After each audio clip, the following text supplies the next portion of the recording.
Kirsten, can you? Oh.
Can you hear us now, Kirsten?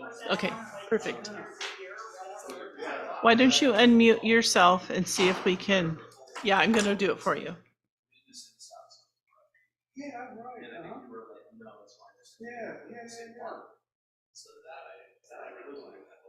Okay, let me see. Buddy, can you? Okay. Yeah, it looks good. Perfect. We can hear you. Okay, I'm gonna mute myself now. Okay, so I'm going to mute you again. Okay, I'll take a look. Yeah, okay.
Good afternoon and welcome to the Public Works Committee meeting today, Monday, October 21st, 2023. Roll call, please. Committee Chair Fitzgerald, Here. Councillor Collins is attending virtually. And she's waving. Councillor Schilling, Here. Councillor Barrientos, Here. Councillor Shane is absent. Okay. The next item on the agenda is the meeting minutes for June 26, 2023. Move to approve. Second. Okay. All those in favor, Raise your hand. raise your hand. You're welcome. Okay, and then next on the agenda, it looks like we have a presentation on illicit discharge program ordinance. Yeah, thank you, Chair Fitzgerald. So we have our consultant, Elizabeth Sackmiller, and our environmental compliance specialist, Mike Quisenberry, here with us, as well as our Public Works Director. So turn time over to Elizabeth to start. Hello, everyone. I'm sorry we were almost late. It's good to see everybody. We're going to pick up tonight or this afternoon, sort of where we left off in June.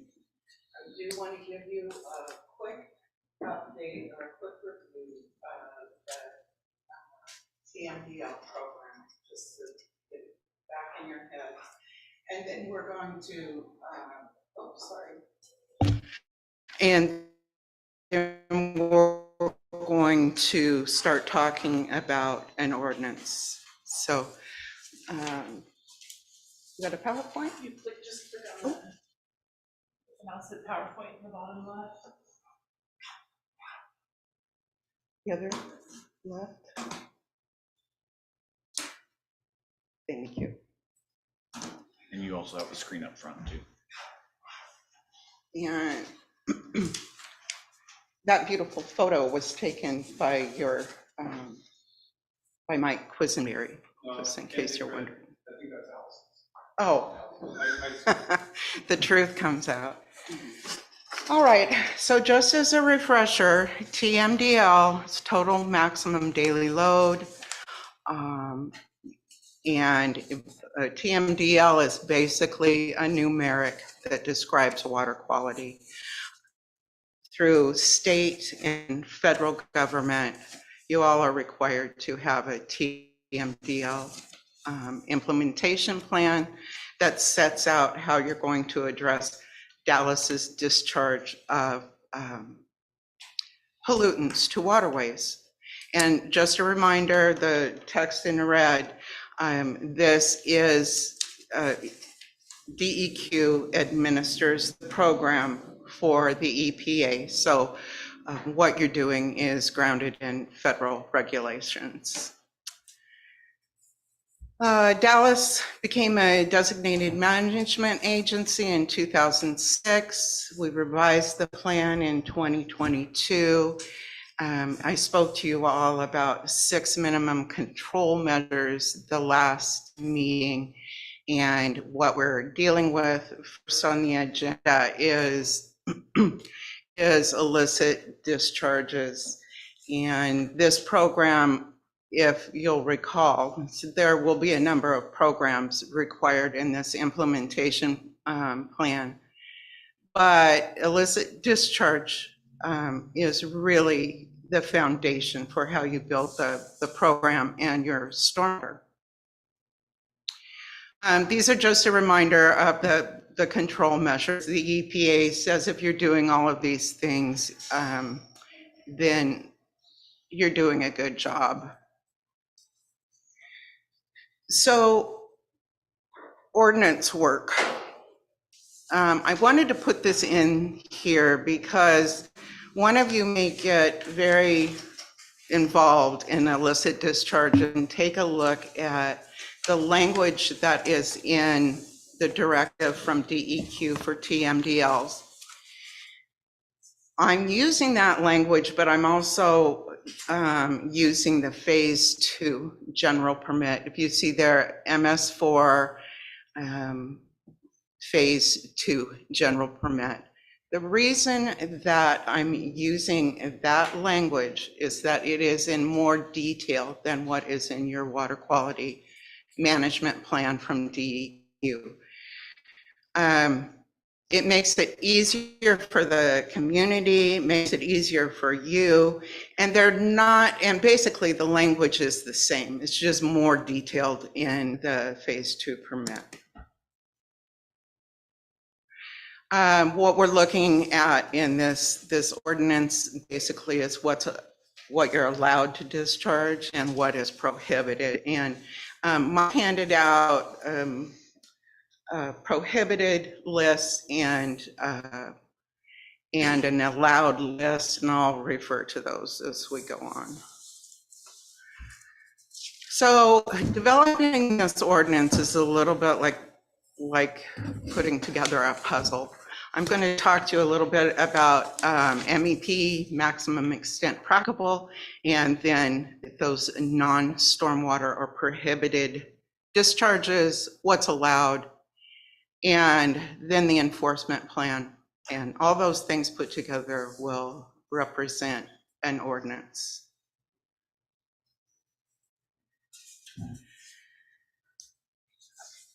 So you can see beside MEP is used in the context of environmental regulations to indicate the high level of reduction of pollutants as applied to a regulated entity. In this case, the easiest way for me to define it, because DEQ doesn't really define it, is that you have to do it unless it's illegal.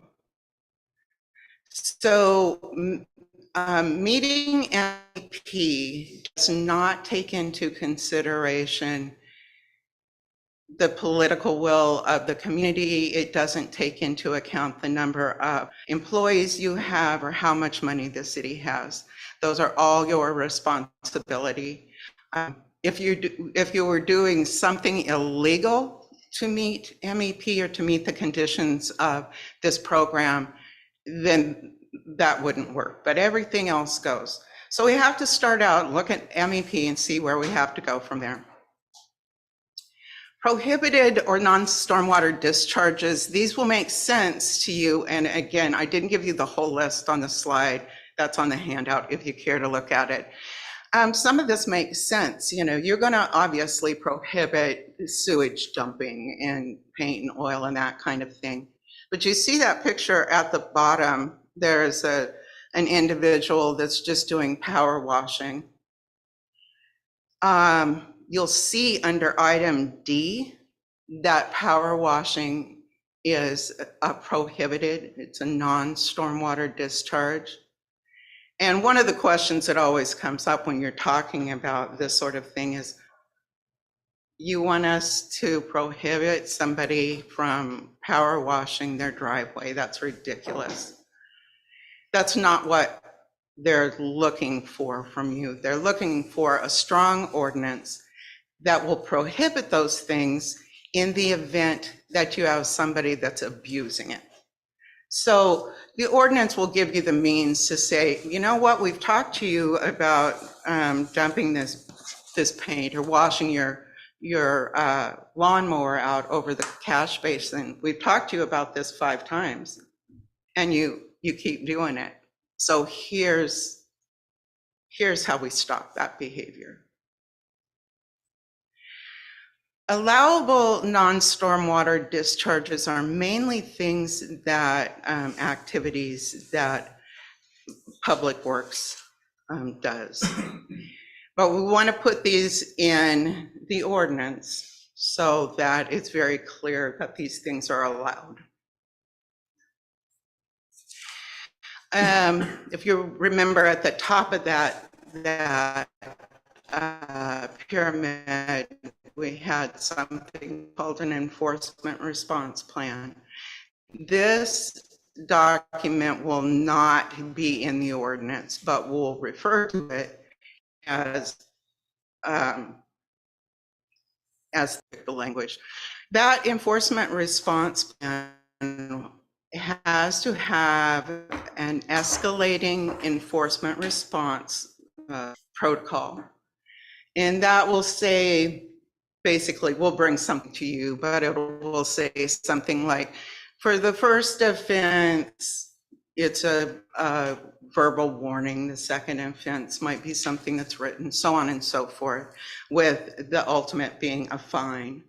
And we'll establish what that fine would be.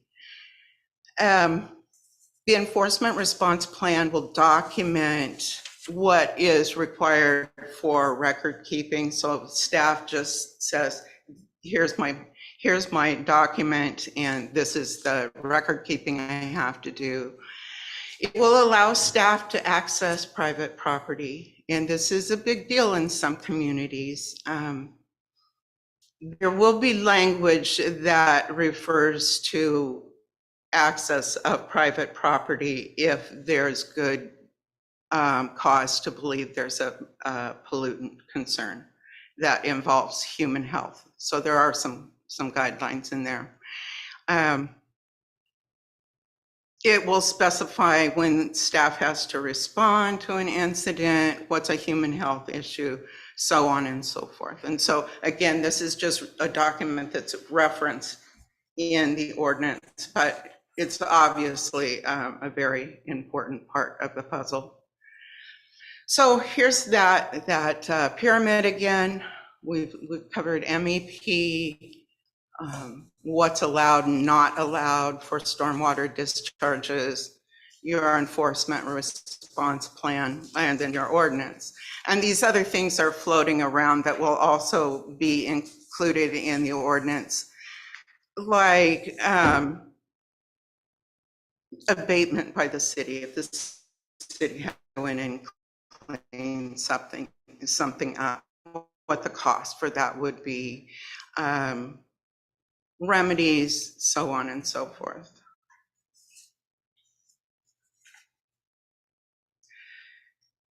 So the GIS system is probably another piece of that pyramid, and I didn't add it in, but I do want to emphasize how important this is. The DMA, or Dallas in this case, is required to develop a GIS map that is available to DEQ anytime they ask for it. What you're building in that GIS map is an asset inventory, which basically says where all your stormwater infrastructure is. But it goes beyond that, of course. It covers water and wastewater too. Dallas has that GIS system, and you're doing a great job of updating it, and you've done a fabulous job this year of getting stormwater information added in. So I couldn't ask for more on that, but it's very important. And so I'll give you an example here quickly so you're notified that there's mud in the street and it's going into a catch basin, and it's a big deal. And so staff is called to go out there.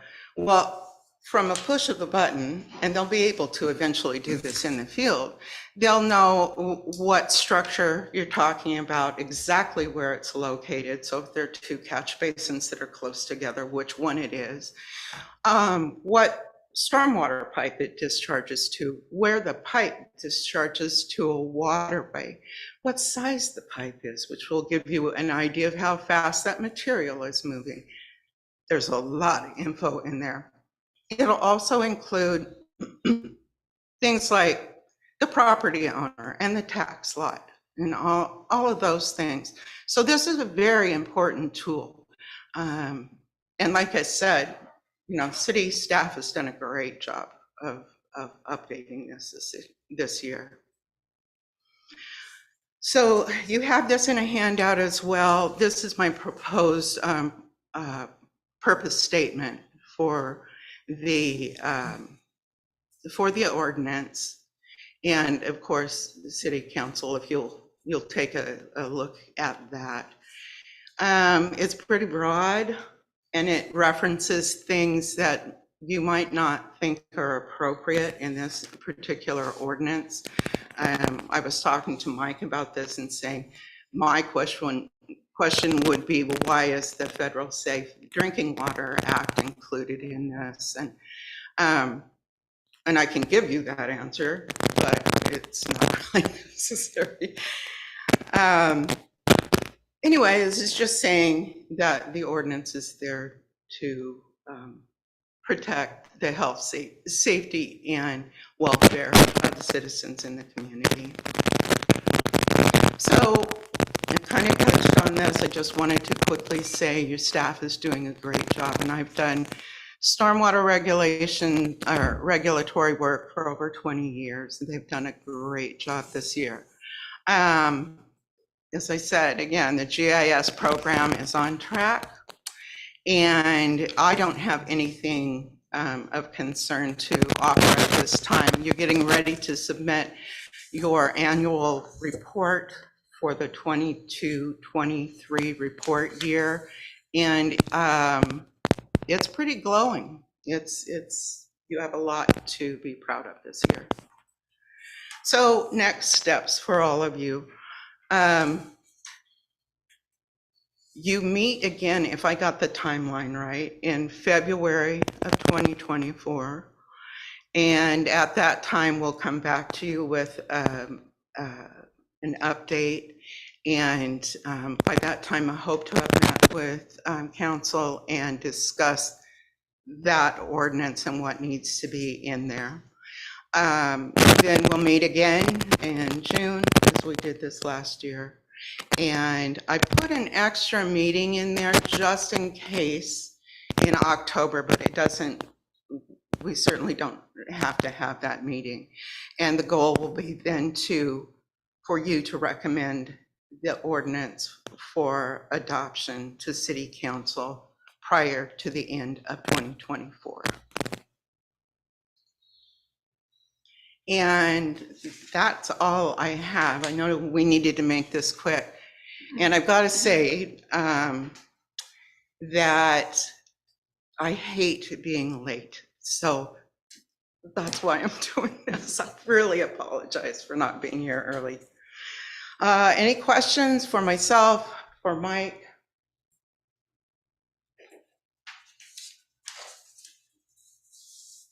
Oh, thanks so much. Thank you. And if there's anything else? You don't want to talk about this anymore, Michael? You're good with us just having it? Okay. And if there's nothing else, we'll adjourn at 4:20.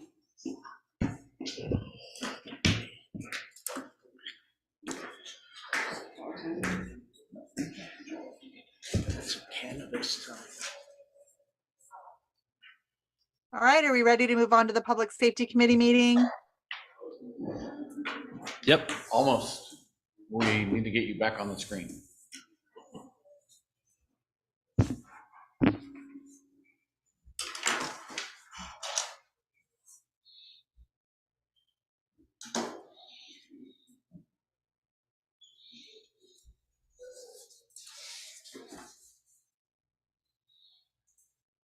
Okay, when she starts talking, she'll pop up. All right, go ahead and Kirsten. Go ahead, Kirsten. Okay. First of all, thank you so much for letting me attend remotely. I appreciate it more than you know. Technology is amazing, and I appreciate everybody for being flexible with me.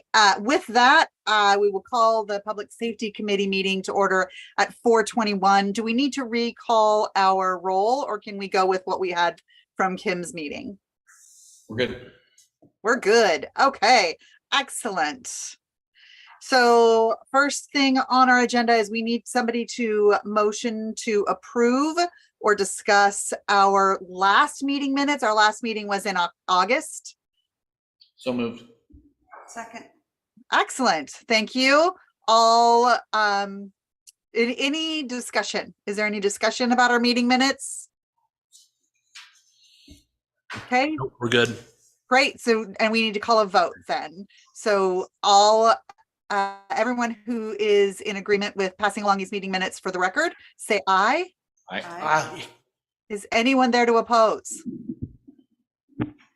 Doesn't look like it. So it passes unanimously. Wonderful, which just goes to show how great it is when we have somebody so competent taking all of our meeting minutes. Next up, we have a city manager update. Yeah, thank you, Chair Collins. So I just have one item on my list, and it's in regards to the public safety building. So a couple things. One, we've finished, I believe, the updates in the fire and EMS quarters where the EMS employees and the firefighter paramedics are now sleeping. We added an additional bunk room, and that project's now complete, so that's good to hear. On the other front of public safety buildings, we're looking at purchasing a building in the downtown for future public safety needs. We're working with that property owner right now. We've kind of gone back and forth a little bit. I would anticipate the city being ready to come to the council to discuss that discussion, probably in an executive session in November. So we'll be looking forward to that and more information forthcoming. But we're working on it, and we think we'll get to a place where we'll be able to make that acquisition. Great. You want to remind everybody why we need to do our initial discussion in an executive committee meeting? Sure. And Lane can correct me if I'm wrong on this. So when we are working with property transactions and negotiations, we can move those conversations in executive session so that we can, discuss that in private without putting, in public record what our discussions on negotiations might be. So that's why we would do that. Do you have anything to add, Lane? No, that is correct. You can discuss with Brian, who's authorized to conduct negotiations, the terms with him, and you can do it so in such a way that the property owner that you may be dealing with isn't privy to all of those discussions, because that would put you at a disadvantage in any kind of negotiation. Excellent. Thank you for clarifying that for everybody who may not understand why we get to have some discussions that aren't on the public record at the beginning. Okay. Any other any other updates, Brian? No, nothing from me. I think that's all on the public safety building side. So other than that, I'm looking forward to a couple of conversations later on the agenda, and I might add some input there if you have questions for me on those as well. So I'll bow out for now. Any questions about Brian's report on the public safety buildings? It's like Councilor Fitzgerald does. Kim? Can we pop in and see the new accommodations? Yes, you're welcome to schedule a time with Chief Wallace to be able to go in and look at the EMS building. Mm-hmm. Thanks. Well, pillow fight maybe. I don't know if I'm ready to sleep over. Might put you to work. But just to be clear, this is not open for the public at this point. We'll have an open house for that later. I think we have an open house scheduled, do we not, Chief Wallace? We do. However, because it's their private sleeping area, I don't really feel comfortable just allowing the general public to wander through without making some kind of nightmare. Yeah, so I think we have a general open house for the fire and EMS department. It'll be more in the fire station and not necessarily the EMS quarters. So the EMS quarters is really turned more into, you have a couple of bays for the vehicles, storage for supplies, and then just where the employees sleep, right? So the sleeping rooms probably won't be open to the public because they're all occupied right now. But the open house for the public is coming up. What's the dates on that? The 25th of October? So it's later this week, Wednesday. From 1 to 3 and 6 to 8. Great. Any other questions or comments? Looks like we're okay with my item. All right. So moving on to our next agenda topic, we're going to be talking about the fireworks. We're going to have a discussion around fireworks. Brian, who's leading that discussion? Chief Wallace will lead that discussion. Wonderful. She's coming up to the microphone now. I almost feel like I need to turn around because you're looking at the back of my head. All right. That's okay. My face is taking up the entire screen, so it's fair. So thank you. I've done a little bit of research on the fireworks topic. Specifically, the community that I was looked at or tasked to look at was Kaiser. Kaiser currently does have a fireworks ordinance, and on the 3rd of July, they passed another ordinance, which basically states that when they are in when the city of Kaiser is subject to a red flag warning, a person commits the offense of under the section, which is the fireworks portion of that. If they ignite, explode, or have exploded any firework within the city of Kaiser or allow such conduct to occur. And then there's penalties that surround that too. But that the all firework ban is only when the city of Kaiser is in a red flag warning. So the information wasn't as easy to gather as I had initially thought. I talked to the fire marshal for Kaiser Fire District.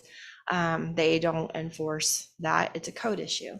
So I called the city of Kaiser and talked to one of their staff there and said, well, no, it's a police issue.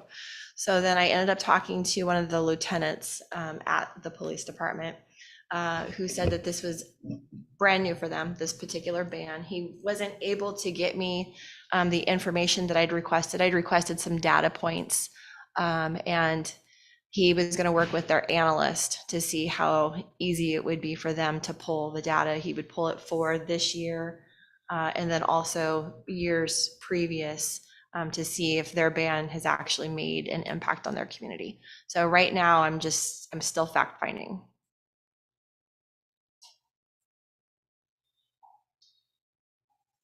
Any questions for Chief?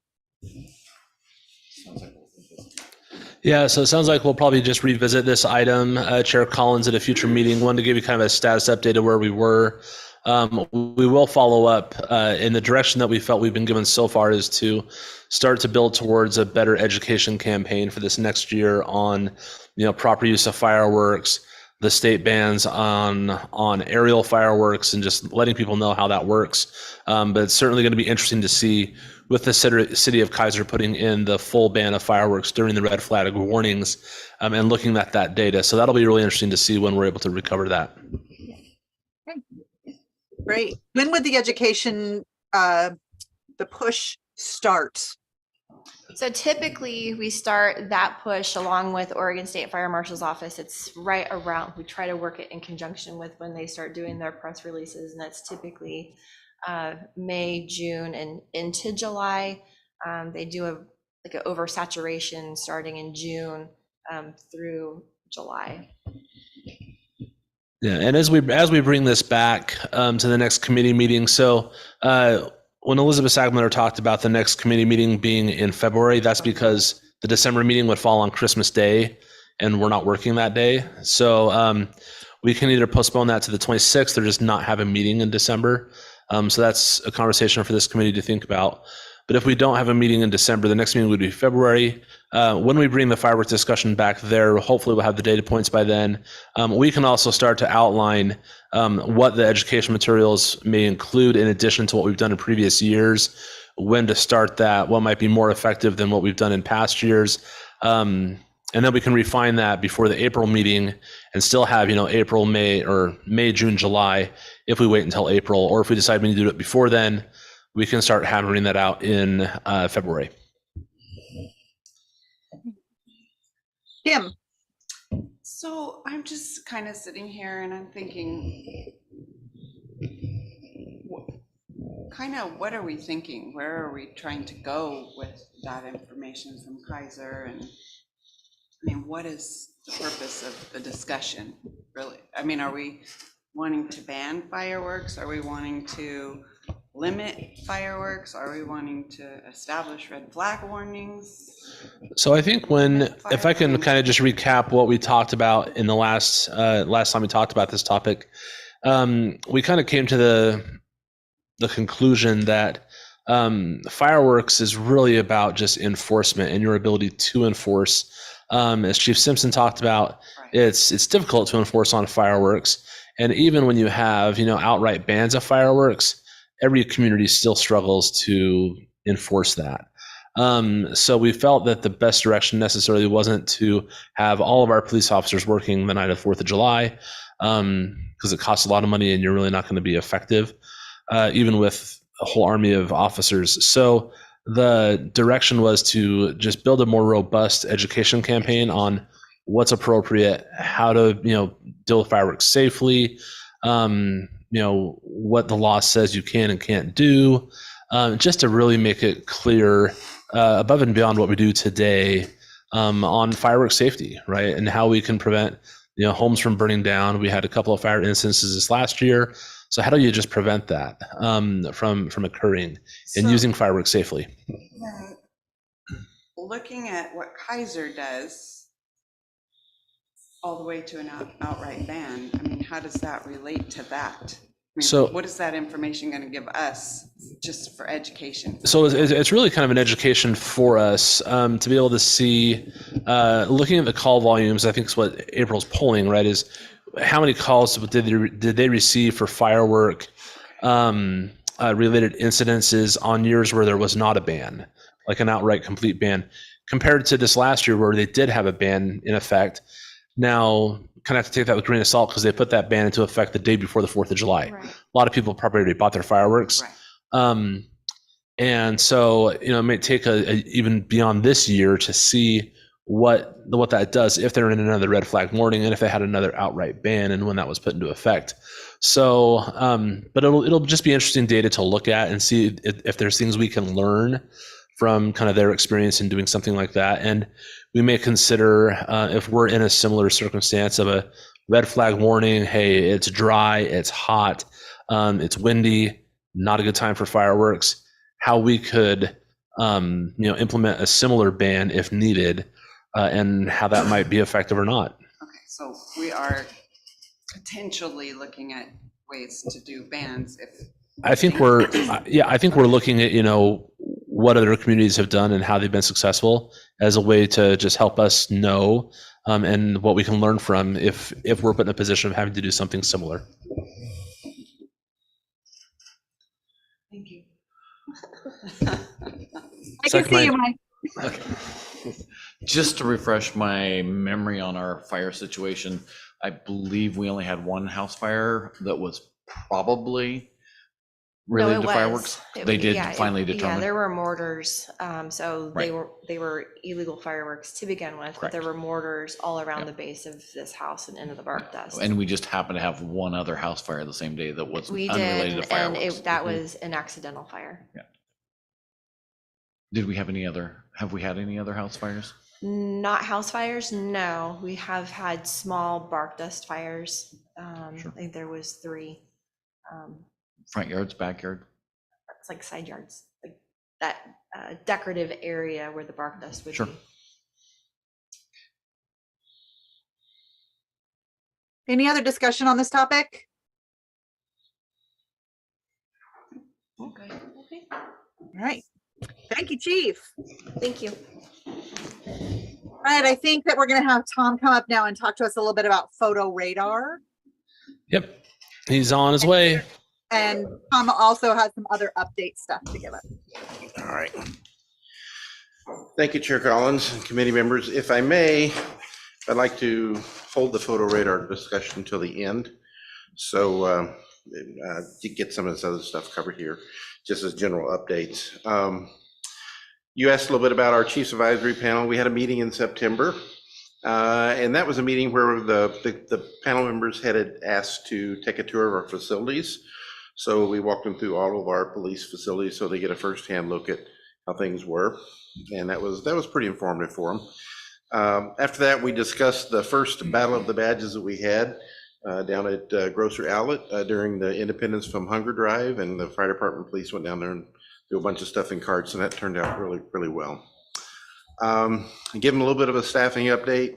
And then the only other thing we had is we had one of our members that volunteered to participate and help judge the chili cook-off.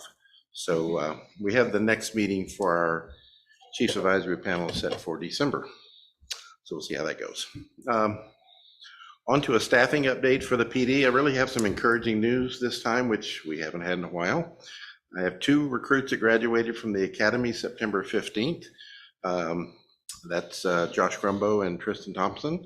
They're both finishing up their last week or last 2 weeks of field training now, so they should be solo fairly quickly if everything goes well. And then the other recruit, Jesse Frito, graduated from the Academy in mid-October. He's got probably 5 weeks of field training left, give or take. So that's another body that'll be solo and be quite helpful for us. So looking forward to that. As of today, we currently have 3 officer vacancies. I have 2 officers going into backgrounds right now. So hopefully those 2 will go well, and we'll be getting closer to getting staffed where we need to be. I also have a part-time records clerk that is vacant right now and has been for some time. And we have, as of today, We have 2 candidates that are scheduled for chief's interview and another one we're trying to get scheduled. So we have 3 really encouraging candidates to look at that might get our records position filled. So that's awesome. Only other thing on staffing I'll tell you is I got an email today from the assistant principal at the high school praising our new school, or fairly new school resource officer.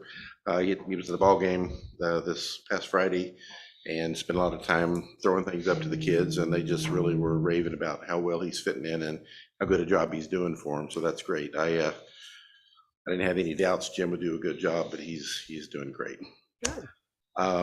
Daily activity stats. We talked at some of our former meetings about the difficulties we've had with our dispatch center getting what we need. And what's interesting, I had some more discussions with Colby about the frustrations and that we're all experiencing and how do we get past this and coming up with some different ways to approach things. Instead of going through our rep at Salem, he reached out to a different rep at Tyler Software, who basically told us, I don't know why that's a problem, and asked us if we had this particular software application. And we said no. And he says, well, we give that to Salem. How come you guys don't have it? Don't know. So he said, this really shouldn't be a problem. We should be able to come up with something pretty easily. And then within 2 days, I get an email from the person over at Salem saying, hey, we're making some progress on this, and we think we're going to be able to bring this together. Anyway, Colby met with them. We talked about what we had done in the past with logs, both for our officers and for our daily report and our weekly report. And they seem to think they'll have this in place by first part of November now.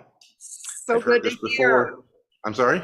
That's so good to hear. Well, keep in mind, I've heard in the next few weeks since May, so I hope this seems to be making a difference now with getting the Tyler rep actually involved, so we'll see where that goes. So anyhow, that's looking good, and what that'll do is that'll give us our new activity log, similar to what we used to, with the officers' comments so we can summarize, and also that gets us back to very similar report like our monthly stats that we used to have. So that's making progress. Other thing that I just want to let you guys know is just recently Deputy Chief Mott has secured a grant through the U.S. Department of Justice's Bureau of Justice Assistance for $44,000 to help offset this year's cost for our body cameras. So that's a big deal, and that worked out really well for us, and the timing was perfect. So that if everything goes right, we should have that in hand before the end of November-ish, give or take. Anyway, that's all on those staffing issues and various things there. Any questions about any of that before we talk about photo radar? Can you remind us how long our officers here in Dallas have been wearing body cameras? We've been a while. You know, I can't remember. It's been a long time. We've had them in place for quite some time, several years. To give you an idea, the technology we're using right now is going into life, some of it. So I would just be speculating, but it's been at least, gosh, I bet you at least 10 years. Close Okay. to it. Yeah. Any other questions about the updates before we move into photo radar? I do have a question. Sure. Yes, Carlo. I know there were like 3 vacancies you'd mentioned. Have you given any consideration of reinventing the reserve program, or is it just a lack of Interest. interest? We have had a meeting this afternoon at 1 o'clock with representatives from around the region. We're members of the Mid-Valley Reserve Training Program that we've had in place. We actually started years ago with a smaller version of it. Right now, we and the other agencies really we just don't get applicants. You know, we have a hard time getting people to do this job for pay. It's really hard to get them to do it for free. Monmouth, Independence, various other cities around, we all met today, and everyone reiterated they don't have any reserve candidates to send to the academy. The sheriff's office has a few, because part of it is they have a Marine Patrol program, which is funded by the Oregon State Marine Board, and they can pay them a little bit. So that gets a little more interest there. I think the sheriff's office right now has about 7 reserve deputies they mentioned. They used to have 15 or so. At one point in time in the heyday, we'd have 8 or 10, and we've had none for a long time. Every time we do a recruitment, if we have a candidate that doesn't really seem to be ready to be an officer yet, but we think maybe there's some potential there, we discussed whether they might be interested in the reserve program, and so far that hasn't come to fruition. They're not usually ready. They're looking for a job to get paid. They're not usually ready at that point in life. They're ready to volunteer. Another discussion we had with the sheriff today is trying to pursue a cadet program. So frankly, so we can get our hooks into these young folks early in life, so we can try to keep them out of trouble and on the right path until they get to be 21. Typically, a cadet program will start around 16 years old. So we're looking at that as an option. And my SRO is actually, I've had some discussions with him. He's got an interest in it. And he's ran in a couple of kids at the high school that might be interested in candidates. So talk to the sheriff today. And if we can't really pull it off internally, we may do a partnership with other agencies of county to see what options there are. Cadet programs are difficult because they're time consuming, just because you're dealing with kids usually. But there's a lot of benefits from them. So we're going to at least explore the opportunity, the options, and see what we can come up with. So, anything else? Doesn't look like it, Tom. Can we move on and talk about photo radar? All right, let's do that. Photo radar. The question was presented to me about whether whether the council would want to look at photo radar. And digging into the statute a little bit, what I learned, other than what I had known over the years, there's a difference between photo radar and photo red light with speed measuring capabilities. And there's a recent change which goes into effect in January. It's House Bill, what was it? House Bill 2095. Initially, to have photo radar, there was only a few cities in the state that were authorized: Albany, Beaverton, Bend, Eugene, some of the larger cities that were authorized by statute to have photo radar. But the law also, the photo radar law requires that, in the statute says that an officer be present or within so many feet of the device, and a marked car within so many feet of the device. But that's not what we typically see around, because most of the time, like what you might see in Salem at the intersection, those are photo red light. And I have heard of people getting citations for speeding from those, and that's because of the speed measuring technology they have. Now, what's interesting is while the photo radar piece requires that an officer be present, photo red light with speed measuring technology does not require an officer be present. There's some specific things you have to have as far as signage entering your city, signage within a certain distance of where the photo red light is posted, what intersection. And then an officer has to look at the citation and all this kind of stuff, but that can be done without an officer present. So photo radar is something that I don't see, based on the way the statute look right now, and I've asked Lane for some guidance, and he's going to look into it a little bit more. But right now, it looks like it would require an officer to sit there close to it within 400 feet, according to the statute, if I'm reading it correctly, which really doesn't help us. That's no different than an officer sitting there with a radar gun when they have time. A photo red light would need to be placed at an intersection, obviously, as it states, but that doesn't require an officer's time there. So that's just a decision on whether the council wants to look at something like that or not. Data-wise, I'd have to go back and dig the data specifically. I didn't have time today to do that, but we haven't had the level of crashes at intersections or problems at intersections that I would recommend photo red light enforcement as a need for this community. I will tell you that from just anecdotal information I've heard over the years from different places, photo radar, photo red light are often looked at it by community members as just revenue sources. They do have some benefit when they have if you have areas where there's a lot of problem with people running red lights and pedestrian safety, then they have they're a tool to use, and they do help. But whatever you guys want to do, whatever you want to do at this committee or for the full council, I'm happy to look into it. And like I said, I've asked Lane some questions, but we'll see. Kim? And a photo red light, is that right? Photo red light? Is it only activated if they go through the red light, or is it activated by the speed? And like, It'll give you a ticket for running the red light and it'll clock your speed. But is it just a speed? Can it be either just a speed thing or running a red light? I haven't looked at any specific devices, but if what I've heard just anecdotally and what I've read is accurate, if it has speed measuring technology, it will measure your speed also. The statute even specifies that it has to be set to activate at least 11 miles over the speed limit. So So it if can you go do through a either green light, or. if theoretically, if you go through a green light at 11 or 12 miles over the speed limit, it will take your picture and mail you a citation. Okay. And there are specific ways in a vehicle code for persons who receive one of these to contest it. If they get a good picture, obviously you got your smiling face. But there's very specific things as far as registered owners or who might have your car or something like that. Interesting.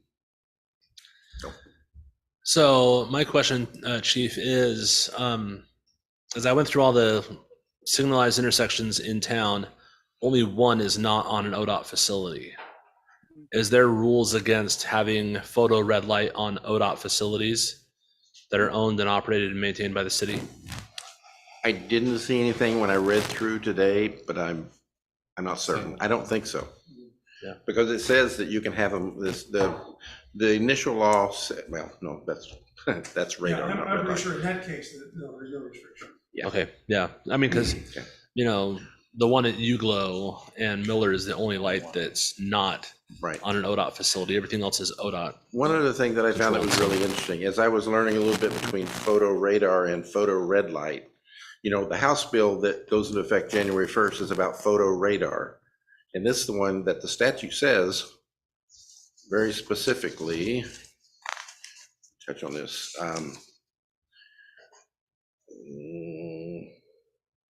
No, I didn't mark it here, but that's the one that requires an officer in uniform to be within 400 feet of the device, monitor it, mark car, all this stuff. But yet there's a news release just in October where Governor Kotek signed this new law, this House Bill 2095 that's going into effect in January, that eliminates the restriction on the number of hours of each day, which it did. And it says now that all cities can opt in to use photo radar. And it also says that automated speed enforcement is essential for keeping pedestrians and bicyclists safe. And it would also free up a lot of police officer resources so they can respond to higher priority calls. I'm not sure how that frees them up based on what the statute says. So it's a kind of a convoluted comparison between the two. If the committee is interested in us pursuing it farther, I'm happy to work with Lane to try to figure out some specifics on whether this would be something suitable for Dallas or not for you guys to decide. But that's what I know about it at this point. I would add just a couple of points real quick. So at the recent League of Oregon Cities conference, there were a number of vendors who are in the game of selling photo radar and photo red light devices.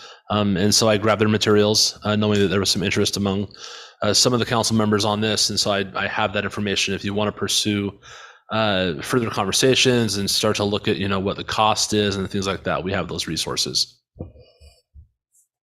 Tom, I have a question. I'm assuming the answer is yes, but I'm going to ask it just to be clear. Photo red light must be at a light. It can't be at a stop sign. Is that correct? That's correct. Okay. That's my understanding. Any other questions or comments or discussion around photo red light, photo radar? I just assumed that it was, unless Lane comes up with some reason to free up a police officer, then it's pretty much a done deal. And we don't need to pursue costs. Well, it depends on what you read. Officer's free or not, so. Statutes. I more guess we gotta important find that Yeah, out first. no, Tom is reading the bill right. Oh, okay.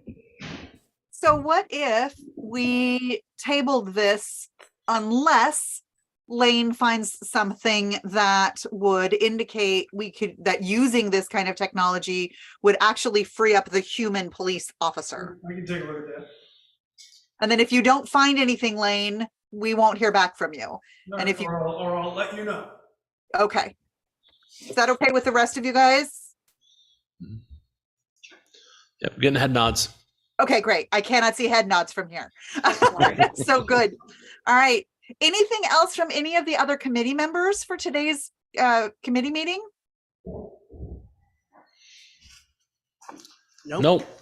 Okay, I think that's our entire agenda. So is it okay with everybody if I adjourn? Yes. Yes. All right, we'll adjourn at 4:53. Thank you. Thank you again for letting me come from this beautiful, beautiful place. I Wow, appreciate the it. background is great. Yeah, where are you? Yeah, where are you if you don't mind disclosing so we can come find you? Yeah, you can't, but I will tell you exactly where I am. I am in I'm on BLM land. That's the Deschutes River. That's what I thought. Yeah, and there's no power, there's no water, there's nothing here. I mean, you'll see some fishermen walking by, but I have fantastic cell coverage. So I can be here and do all the things. I mean, as long as I have solar power during the day, I charge up my batteries during the day and then I'm good. So I appreciate you. I'm going to go for a hike and then cook myself some dinner on